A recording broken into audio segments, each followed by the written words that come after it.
नमस्कार। जय राधे जय राधे जय राधे श्याम, राधे राधे। जय वृंदावन बिहारी लाल की जय, कृष्ण कन्हैया लाल की जय। जय राधे जय राधे जय राधे श्याम, राधे राधे। আজকের আলোচ্য বিষয় হলো কয়েকটি প্রশ্ন এবং উত্তরের মাধ্যমে আমরা মধুর অমৃত কথা শ্রবণ করব। আসুন আমরা শ্রবণ করি। জয় রাধে জয় রাধে জয় রাধে শ্যাম, রাধে রাধে।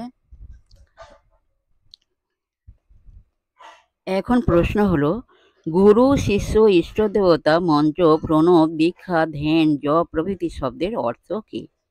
এর উত্তর আমরা জানি। আসুন এর উত্তরটি কি।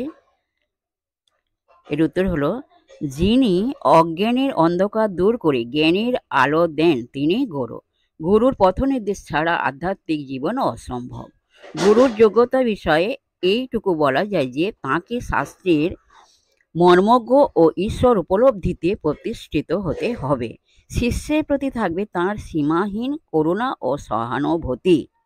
যিনি প্রশিক্ষণ পাবার ও অনুশাসিত হবার যোগ্য তিনি শিষ্য।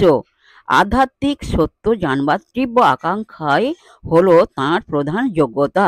এছাড়া যেসব অত্যাবশ্যক গুণ শিষ্যের থাকা উচিত তা হলো ইষ্ট লাভের জন্য যে কোনো রকম কষ্ট স্বীকারের ইচ্ছা, গুরুর প্রতি অগাধ বিশ্বাস ও ভক্তি এবং বিনম্রতা। ভক্তিমার্গের সাধক উপাসনা ও স্মরণ মননের জন্যে ঈশ্বরের যে রূপ বেছে নেন তাই তাঁর ইষ্ট দেবতা। স্বেচ্ছায় হোক আর গুরুর আদেশেই হোক, একবার ইষ্ট দেবতা নির্ধারিত হলে তা আর বদলানো উচিত নয়। ইষ্ট দেবতার নামই মন্ত্র। সাধারণত মন্ত্রের মধ্যে প্রণব, ওম এবং তার সঙ্গে অতিরিক্ত কিছু বীজ অক্ষর যুক্ত থাকে।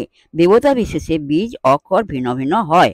প্রণব বা ওম অক্ষর ও, উ, ম, অ, উ, ম এই তিন মূল ধ্বনির সমাহার। আমাদের শাস্ত্রে ওমকে সকল ধ্বনি, সকল শব্দ ও তা থেকে সকল সৃষ্ট পদার্থের উৎপত্তির মূল বলে মনে করা হয়।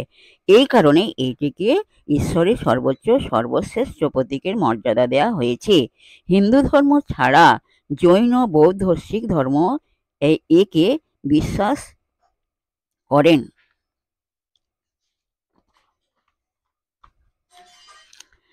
এক বিশেষ অনুষ্ঠানের মধ্যে শিষ্যকে গুরুর কাছ থেকে ইষ্ট দেবতা মন্ত্র লাভ করতে হয়। এই অনুষ্ঠানটিকেই বলা হয় দীক্ষা। এক পাত্র থেকে আর এক পাত্রে তেল ঢাললে যেমন অবিচ্ছিন্নভাবে পড়ে, যে অবস্থায় মন সেই রূপ অবিচ্ছিন্ন ও অনর্গল ধারায় ইষ্ট দেবতার দিকে প্রবাহিত হয় তাকে বলে ধ্যান। দীক্ষার মাধ্যমে গুরুর কাছে পাওয়া ঈশ্বরের নাম বা মন্ত্রের বারংবার উচ্চারণেই জপ। তবে এই জপ করতে হয় পরিপূর্ণ শ্রদ্ধার সঙ্গে ও মন্ত্রের অর্থ বিষয় সম্যক সচেতন হয়ে। জয় রাধে জয় রাধে জয় রাধে শ্যাম, রাধে রাধে। আজকের এই পর্যন্ত বিশ্রাম রাখলাম।